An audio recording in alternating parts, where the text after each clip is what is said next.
عمركم فكرتوا ليه اليابانيين اجسامهم رشيقه وقليل قوي لما نلاقي حد فيهم اوفر ويت او عنده سمنه؟ انا بقى فكرت وجايه اقول لكم 5 اسرار عن اليابانيين بتخليهم يحافظوا على جسمهم.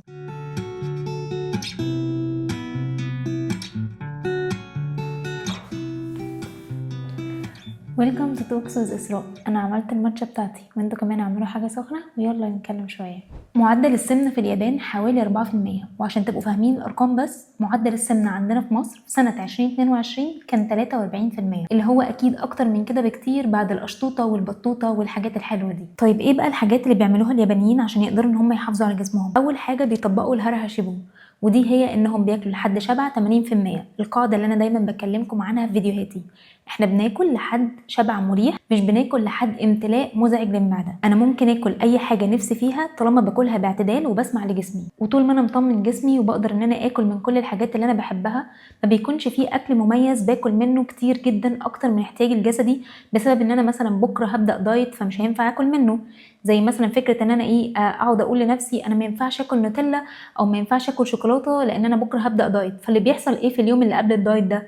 باكل كميه كبيره جدا من الشوكولاته دي، اكتر بكتير من احتياجي الجسدي، مع اني ممكن ببساطه جدا اكل من الشوكولاته دي كل يوم طالما انا بسمع لجسمي. باكل لما بكون جعان وبوقف لما احس بالاكتفاء، وزي لما بدي لنفسي الحاجه اللي نفسي فيها كمان بدي لجسمي الحاجه اللي هو محتاجها.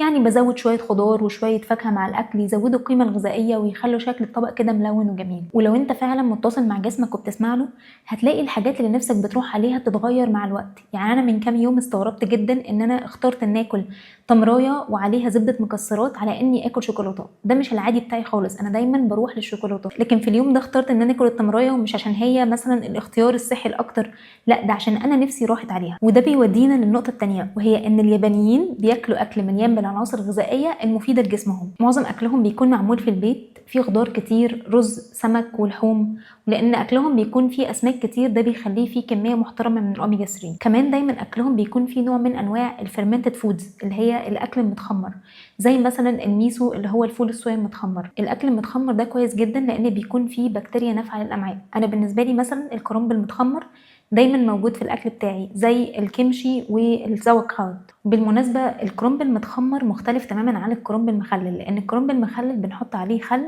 والخل بيقتل البكتيريا، لكن الكرنب المتخمر عباره عن كرنب وملح بس. وطريقته على فكره سهله جدا وممكن تعملوه في البيت. ممكن اقولها لكم كده بسرعه.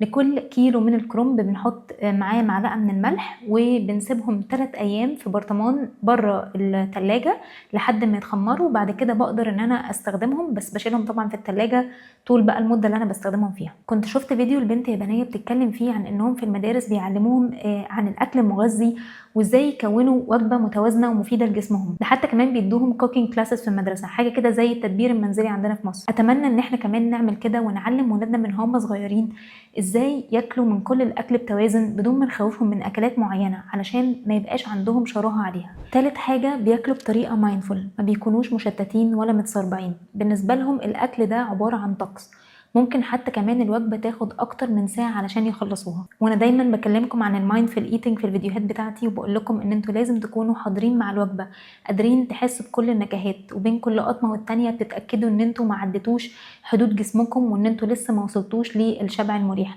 واول ما بتوصلوا للشبع المريح زي ما اتفقنا ان احنا بنوقف اكل. كمان اليابانيين بيحطوا اكلهم في بولز او اللي هي اطباق صغيره، وبياخدوا حته من كل حاجه. انا بكون طبق عشوائي جدا، ولكن بيخليني احس بالاكتفاء الجسدي والاكتفاء النفسي لما باجي اقوم من على الوجبه، ومبقاش محتاجه ان انا اقعد القط من هنا ومن هنا بعدها. ومش هضحك عليكم، احيانا بعد الاكل بيجيلي ارج او رغبه ملحه في ان انا اكل من الاكل تاني، برغم ان انا خلاص وصلت للشبع الجسدي. والحل بيكون في ان انا اقعد مع الرغبه دي. كنت زمان دايما بستجيب لها، وعمر ده ما كان بيريحني، بالعكس كنت بحس بتأنيب ضمير، وكمان بحس بانزعاج في معدتي لاني خلاص وصلت للامتلاء الغير مريح. فدايما اسمعوا لجسمكم وما تاكلوش اكتر من احتياج جسمكم. وكمان خليكم وانتوا بتاكلوا دايما تكونوا مايندفول وتكونوا حاضرين في الاكله وقادرين تحسوا بالنكهات، وما تبقوش متسربعين وانتوا بتاكلوا. رابع حاجه، بيشربوا مشروبات مفيده لجسمهم خلال اليوم. من اشهرها طبعا هو الشاي الاخضر المليان بمضادات الاكسده، وطبعا الماتشا دي طبعا حبيبتي، كل اللي بيتفرج على فيديوهاتي عارف انا قد ايه بحبها. بالنسبه لهم الماتشا دي طقس وبياخد وقت في تحضيره، ويعتبر حتى كمان نوع من انواع المديتيشن. يعني طريقه تقليب الماتشا بالويسك بتاعها صوت الويسك وهي بتخبط في البول اللي بنعمل فيها الماتشا. فالماتشا دي كده حاله بيستمتعوا بتحضيرها. انا بصراحه بستسهل وبعملها في الالكتريك فروزر، بس برضو عايزه اجربها ان انا اعملها بالطريقه اليدويه. هجرب واقول لكم رايي في الموضوع ده. ولو انتوا بتحبوا الماتشا زي، يا ريت تكتبوا لي في الكومنتس بتحبوا تعملوها بانهي طريقه. وطبعا بيشربوا ميه كتير وما بيشربوش مشروبات مليانه سكر كتير. انا النقطه دي متفقه معاها جدا. انا ما بحبش اشرب الكالوريز بتاعتي، وقليل قوي لما بشرب عصير. بحس ان انا مش بستمتع بيه زي كده لما باكل الفاكهه واحس بالكرانش بتاعها واحس بالملمس بتاعها. مش عارفه هل في ناس زيي ولا انا بس اللي كده. خامس حاجه، حياتهم اليوميه مليانه حركه. المشي طبعا ده شيء اساسي في حياتهم. بيحبوا كمان ان هم يركبوا عجل وبيستخدموا المواصلات العامه، فده بيخليهم بيتحركوا اكتر بكتير من شخص مثلا بيتحرك في كل حته بالعربيه. انا معرفش حد مثلا حياته اليوميه مليانه حركه غير وبيكون جسمه متناسق وشكل توزيع الدهون في جسمه بيكون مظبوط جدا، برغم ان هو ممكن يكون عمره ما عدى بعتبه الجيم. على عكس بقى الشخص اللي دايما مكسل، اللي بيختار ان هو يطلع في الاسانسير على ان هو يطلع مثلا السلم ويحرك نفسه، اللي بيختار ان هو يروح السوبر ماركت القريب من بيته بالعربيه على ان هو يتمشى الكام خطوه دول لحد السوبر ماركت مثلا. دايما هتلاقوا عنده كرش، ودايما هتلاقوه مش قادر يتحرك، ودايما هتلاقوه بيعجز بدري. الحركه بركه. اتحركوا يا جماعه وجددوا دايما في الرياضات اللي انتوا بتعملوها لحد ما توصلوا لرياضه تقدروا تكملوا عليها حياتكم كلها. وبس كده. اتمنى يكون الفيديو عجبكم، وما تنسوش تعملوا سبسكرايب ولايك وشير وكل الحركات الحلوه دي. Stay mindful واشوفكم الفيديو الجاي.